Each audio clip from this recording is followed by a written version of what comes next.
car decides to quit his job and head to New York.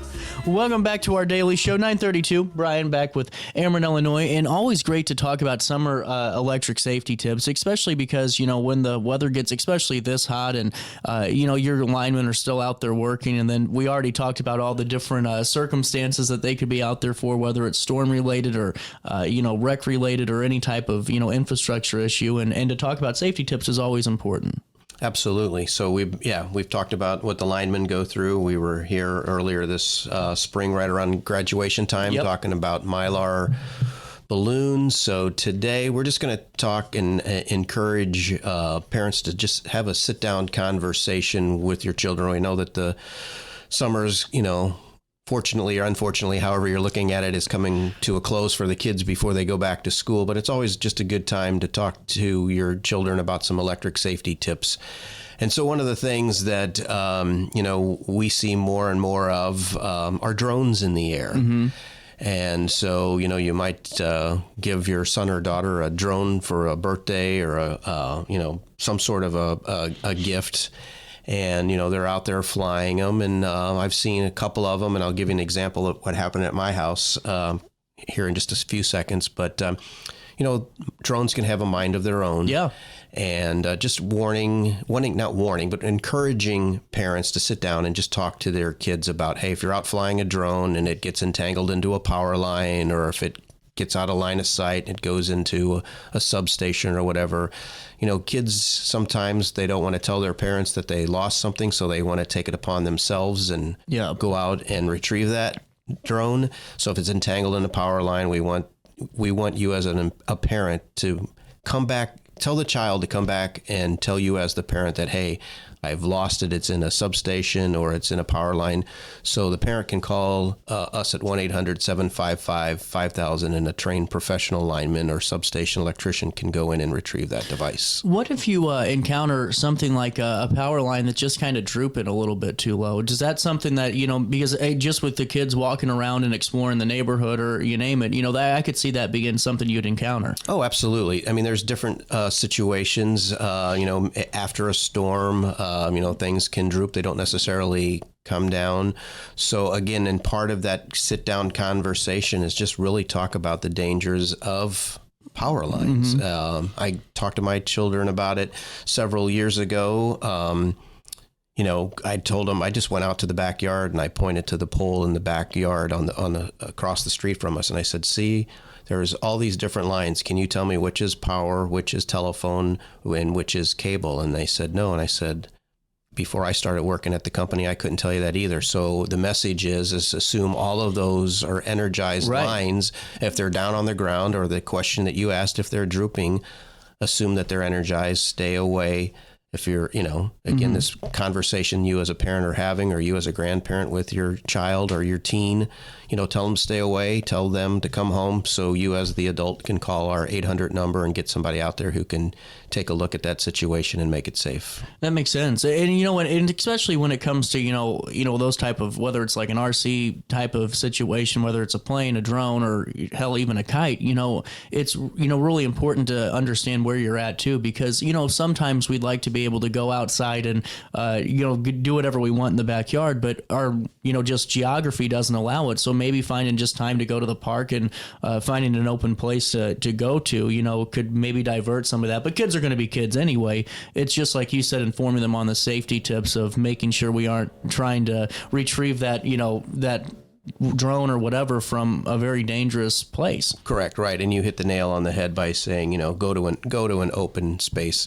So, I mean, I've done a lot of crazy things as a kid, throwing something up and it getting stuck in a tree. And my first instinct is to look around and my parents see me. No, I'm going to go climb that tree and get that new football down out of the tree, or a Frisbee, or in this case, a drone, before my mom and dad find out about it. And then if you're around electrical equipment, we don't know if kids know that it's not safe to climb a pole, or it's, there's a substation over there. I can probably climb that fence and hurry up and sneak in and get it and come back out, and nobody ever knows that I lost it. And again, if you climb into a substation, you're putting yourself in harm's way with all that energized equipment. Heaven forbid, if you climb a pole, the higher you get, you start going beyond the phone and the cable line, you start getting up into the energized lines. So we're just asking parents to err on the side of caution and just go ahead and have that conversation. There's plenty of tips out on our website that you can use to talk about it. I'm sure you'll post some stuff later on, and it's just a good reminder overall. So, and honestly, like you said, going into that tree climbing a little bit more too, and just reading a little bit into this, it's fascinating because some, trees are butting up, like you said, right into power lines and different things. And it's something you don't really think about whenever you're climbing up there, whether it's just for fun or whether it's, to go get a ball or get your drone out of the tree or you name it. So to be mindful of your surroundings too, and really just to kind of take that moment with your kids is super important because, I hate to say it, but some of this could kill you. And it's a tough subject, but it's one of those where having that conversation could go a long way. Absolutely. Yeah. It's just being proactive with your son or your daughter and talking about that. So the example of the tree, I was lucky. I grew up with a tree that was in my neighbor's yard, and it was ideal for climbing. There were no power lines. Right. And so that was a wonderful thing. And again, we talked about the open field. The other big tip there is to tell your kids to look up and see, if there is anything that looks like a power line, just don't climb a tree around it. And so what happens when you climb a tree, to answer your question? You can climb a tree and it's within the encroachment area of a power line, and you're climbing it. And as you're up that tree, that limb is going to start bending.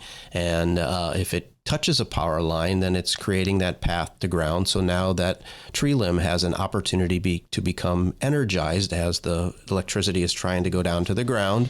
Well, if you're on that tree, guess what? Now you're part of that energized connection. You're a part of that path to ground, and you could get a minor shock. You could get shocked enough where it blows you out of the tree. So you could have injuries from falling out of the tree. So again, it's just a good safety tip and a good reminder for parents to, tell your kids to be mindful always of looking up and looking to see where those power lines could or could not be. 100%. Well, this is one I always used to break all the time, and that's the metal boxes, the green ones. I used to sit on those all the time and have no idea what was underneath of them. They were great for sitting, though. They just aren't something we should be doing. They are.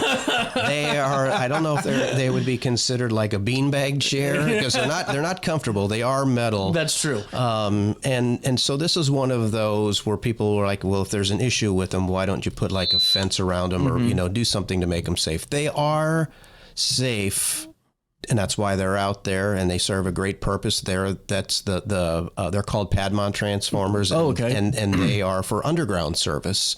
And so you see one of those, and they're similar to the transformers that could be up on a power pole. The difference is the equipment is inside of it. So if there would happen to be some sort of a fault or an issue with that, there is an opportunity for that metal box to become energized. Wow. So that's the safety tip there. Just if you see those, it's fun to sit on them. I see people on them honestly every single day when I'm driving into our Collinsville headquarters.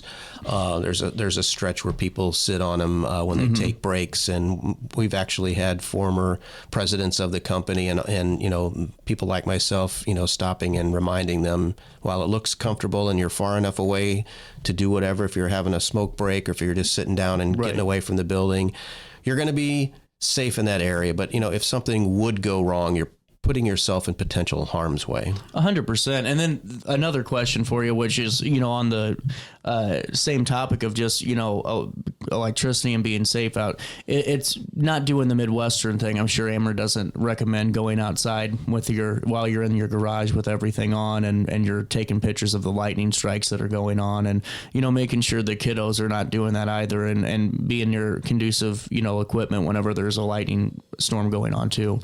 Unfortunately, in today's society where everybody wants to be the one that captures something, the best picture, or, get something out on social media to show that they're at the eye of the storm. Yeah, especially for, again, just it's a good reminder for parents to have with your kids, especially your teens and for guys, young men who think, that they're invincible. Well, you're not. And we're reminding them, if you see lightning in the area, to take cover, especially if you happen to be on a ball field where there's lights and there's other things where something like could with be practices too. Exactly. And things could get energized, or you could, unfortunately be struck by lightning. But so just a good reminder for parents to have that conversation. What's that number to call if you see a down line or anything like that?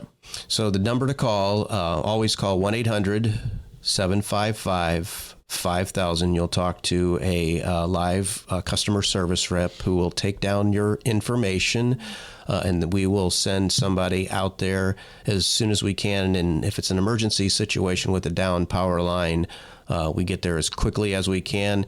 Another reminder, when we have down lines during a storm, sometimes we hear this on social media. Well, you've got CJ standing out there with all of his protective clothing on. He's got his hard hat, and he doesn't really seem to be doing anything except standing in the middle of the street.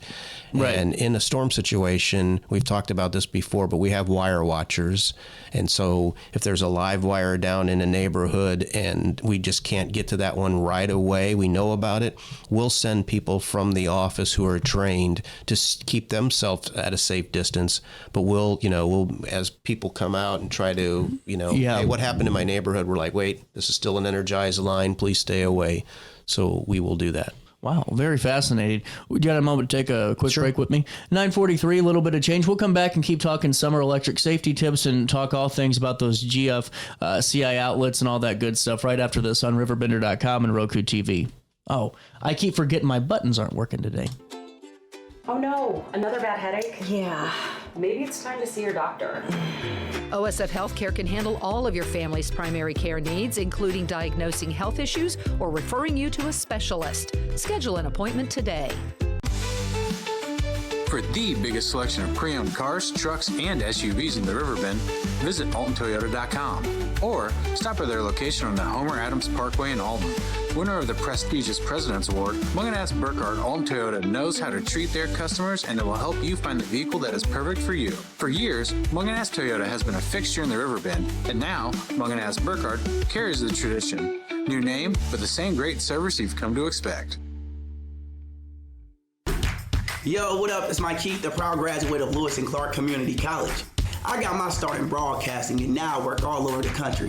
I discovered my path in media, but I could have been an electrician. Or I could have been a nurse. Maybe not.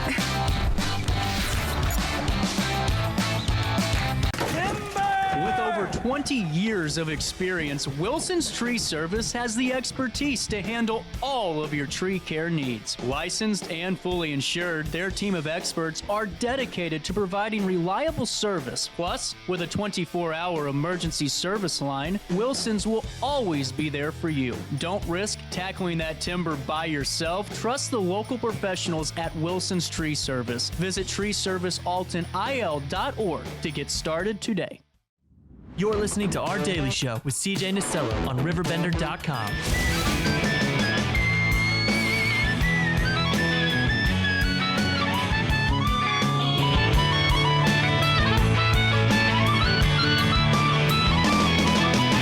Suck it in, suck it in, suck it in. If you're in Tintin or in Berlin, make it a spin move or else you'll win. And then begin to see what you're doing to me. This MTV is not for free. It's OPC is killing me. So desperately I'll sing. Welcome back. 9:45, back with Brian, Ameren, Illinois. And, just something that's fascinating before we talk about the outlets. My aunt has this problem where if the outside outlet gets some moisture in it or some type of water, it pops in the circuit and actually affects some of the front part of her house a little bit. It's very fascinating. So that is and I got to look this up because I never get it right because I get the G and the C messed up, but it's called a ground fault circuit interrupter, and I have plenty of those outside and inside my house. You have those anytime there's water around, and basically it is doing its job. Okay. So it is noticing that there is water, and then there could be a potential issue with that water because water and electricity do not mix, and so it immediately shuts that outlet out. So there will not be any issues at your aunt's house. Really interesting. And now, do you see a lot of those GFCIs just pretty much throughout the house? Is that becoming standard now? Yeah, it's definitely standard. Anytime, if you do any updates, especially to like an older home here in the Alton area, the beautiful homes, Godfrey, anywhere in the Riverbend area, and you got an electrician coming in, those are standard. So anywhere there's like water bathroom sink, Gotcha. by your kitchen sink, you want to have one of those ground fault circuit interrupters. It's just a great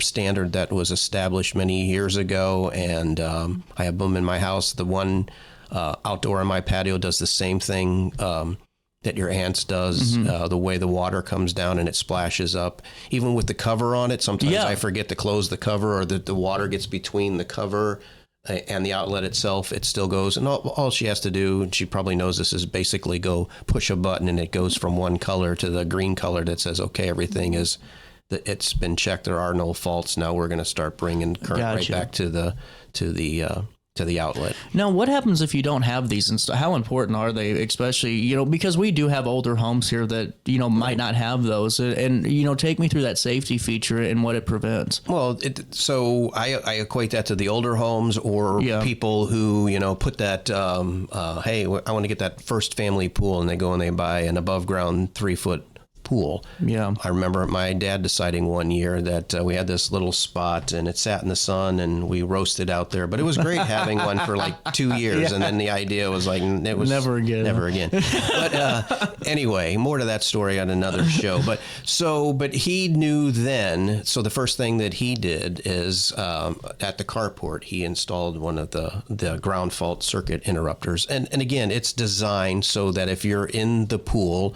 especially the conversation that we keep talking about, parents with kids, is, if you don't have one, you're standing in water. I'm seeing, going to parties and seeing people pull, their iPhone charger out of the wall while they're in the pool, or coming directly out of the pool, not drying off, standing in a puddle of water, grabbing it. There's an opportunity, if there's a fray in that wire, if there's something wrong with, the outlet and it doesn't have the ground fault circuit interrupter. I mean, the potential for shock is real. It's strong. And then if you're in the water, I mean, then you're adding that electricity coming into the water, and you're going to hit, if you're the one unplugging it, you're going to get the biggest shock, but other people in the water, depending on how close they are, could feel a tingle from it. So we're just reminding people, especially kids, teach them that it's not cool to be in the pool trying to, unplug your iPad, unplug your iPhone from the water. It's just one of those things, again, as part of our safety tips that we want, parents to sit down and share with their kids. Do they have portable ones of these? Yes, they do. So if you're in a situation where you may be going somewhere to like the lake or whatever, and just as a safety net, yes, you can go out to your local hardware store and buy a portable ground fault circuit interrupter. So that's really cool. Yeah. I'll be darned, I didn't realize they had that.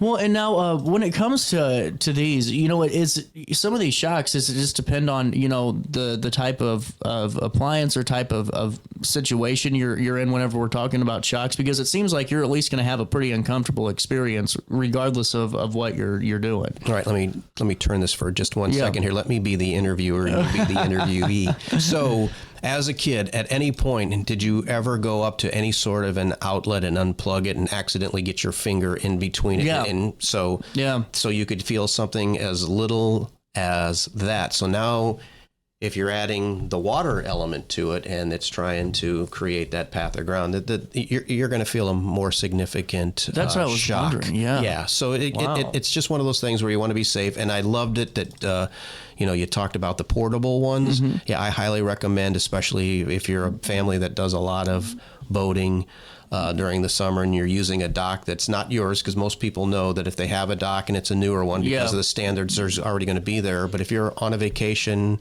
and you're going to Wisconsin and you're going to go sailing or not sailing, but boating, or maybe you are going to go sailing. So I shouldn't assume that. But anyway, you're on a dock somewhere. You just want to have one of those. Even on a boat, you want to have a portable one just to be on the safe side. Throw in the bag with you, because you never know if you're going to need it, type of thing. Yeah. That's interesting. Well, and now it's also really good to educate kids too, because you don't want them to have a negative experience, that one time, and then they hate getting near the pool or the hot tub or you name it. And when it comes to keeping them safe, what do you talk about appliances to the children? Like, what's that conversation look like? Because I know it could be, yeah, mom, yeah, dad, we understand that's there, but how can you really break it down, do you think, when it comes to, don't mess around with the hot tub or pool pump or anything like that? It's I might be the wrong person to ask that just because of no, I'm just kidding. I'm just kidding. So I just keep going back to examples of when we were talking about the outside power lines, and I shared that with my parents. Or with with my kids. So I to give that as an example, I would just say if you're trying to make that point across, go rub your feet on a carpet sometime and go touch them and do the static shock. And you know how much of a pain in the butt that is, and how much that for a split second that stings. Mm-hmm. So that would be how I would sit down and have a conversation with my kids and my teens about. If you're near water and you decide to, especially kids who are in a hot tub, like you were saying, or in a tub, and you lose track of your iPhone, you lose track of what's plugged in and what's not. It's too easy to hit something and have it fall in, and you get that little shock or worse. There are worse scenarios, and I don't want to. Freak people out, but you just they're there. You just want to have that. You want to have that conversation, and I love that opportunity to sit down and talk to them about that static electricity example, because that's inconvenient and it stings enough that gets the point across. You times that by 10, 15, 100 maybe. Yeah. Well, and honestly, just because you mentioned like pool or bathtubs a little bit, is this true where you should watch taking a shower and all that during a thunderstorm and everything? Jazz and Cat, is that like a wives' tale? I figured I could ask you. Yeah, any more the way houses are set up, you are a little bit more safe. But with Mother Nature and lightning, I never doubt something like that just because. Can it like come through the water system? Come through the water That's system, yeah. And it depends again on what's sticking out of your roof. That could be that weather vane, for lack of a better term, to for that lightning to hit. So still to this day, wow. I don't. If I get caught by a surprise, then I just speed up and get out of there as quickly as possible. But so like your water pipes and that are all grounded and stuff like that. But there's still that.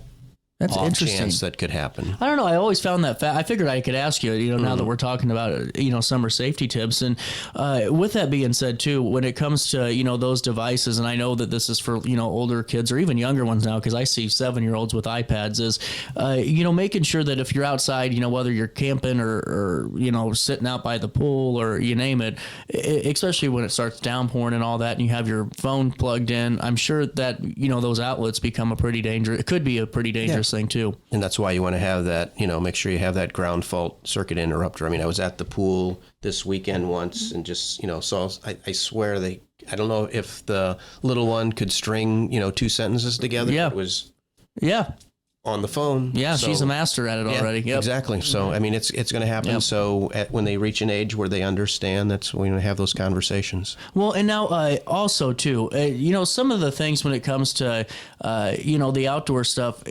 there's so many times when you want to get that pool, and because the kids want it or, you name it, and then you set it up and you realize, wow, I didn't look up and there's some power lines that are, over us. It sucks, but it's just really one of those things you shouldn't do if you want to, probably just not a smart decision to put it under power lines. So I'll go back all the way to when we had our above ground pool and the way that the power line ran into our yard.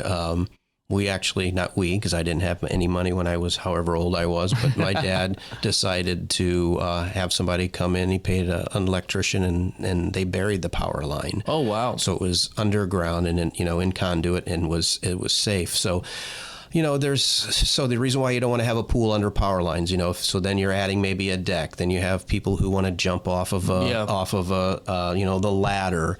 We have storms there. So a tree limb could, on a blue sky day, the limb could be damaged by, a storm that's blown through the area. And finally the perfect wind has come and it's knocked it down. It falls into that line and then it drops into the pool. You're just setting yourself up for a safety, risk that you don't need to have if you simply just look around and see where your power lines are. Don't put the pool underneath there. Or in the case of going back to my dad, he knew that the only place that he could put it, there were power lines right there. So he paid an electrician and they bury the lines in conduit underground. When you're going, CJ, of course you don't want to put a pool underneath of a power line. Why would you say that? Well, because people do it all the time. And it's one of those things where it's good to be mindful of that. And now the 811 number is really important when it comes to all that. And, especially around here in this area, because it seems like there's a lot, just in the Riverbend as a whole, there's a lot of mystery underneath the ground. And I'm sure the folks that are part of the dig teams and laying all the conduit and all that different material can attest to that too, whenever they're boring and getting their holes drilled.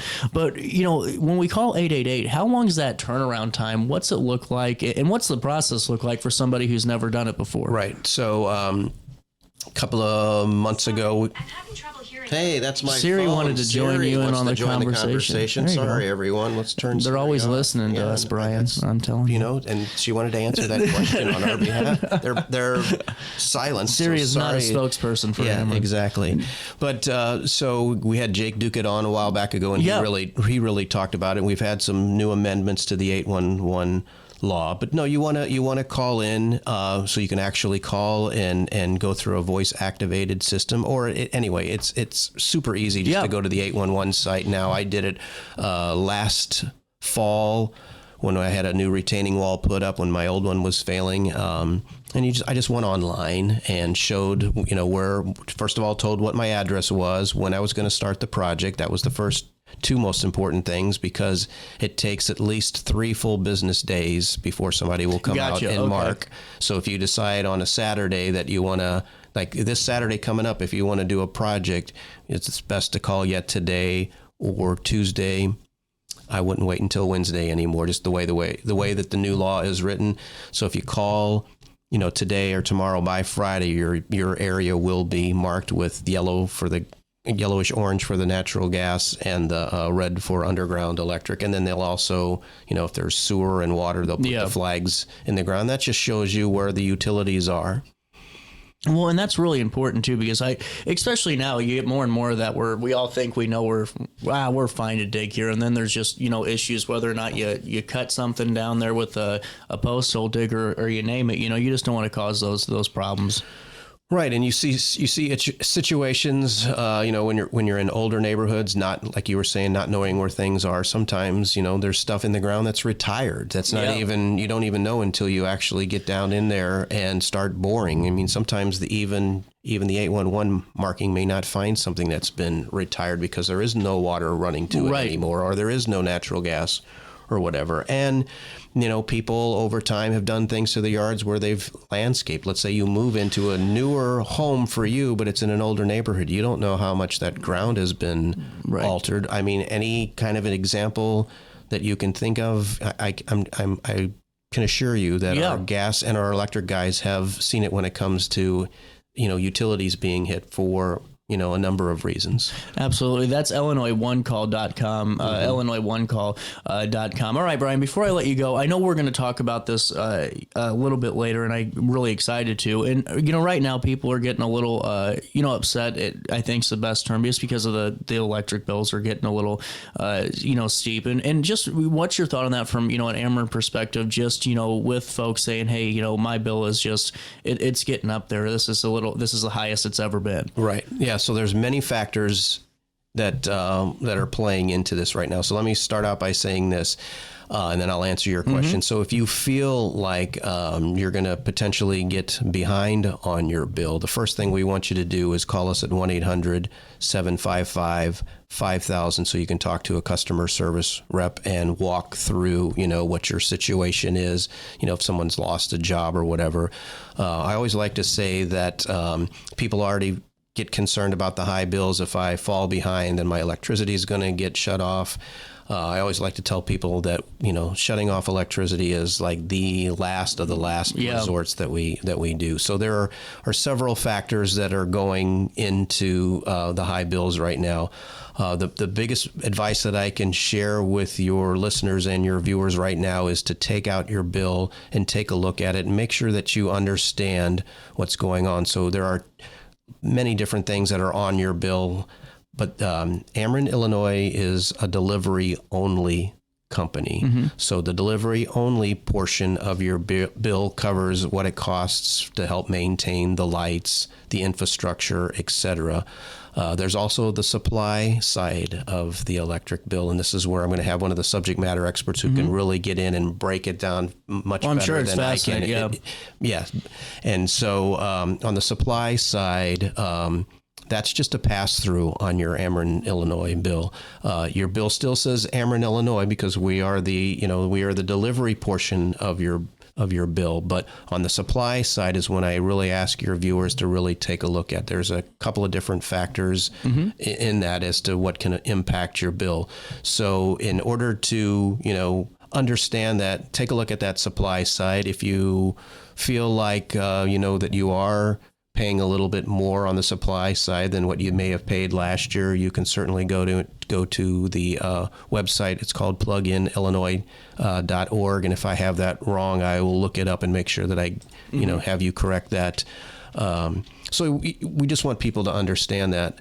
And then the other thing that you need to understand is you also have, natural gas, especially in the Riverbend area, that's also on your bill. And regardless of if it's the summer or not, you're still using natural gas to a certain extent. You still have a hot water heater, and you're still using your washing machine. So you're still going to have some, natural gas therms that are going across your bill. And then the other thing, and this is where I will stop after I say this, because this is where I need the people that are well versed in this, and that's there's an organization out there called MISO, and they really monitor the coal fire, the wind, the solar that's out there, and they kind of determine customer usage every summer.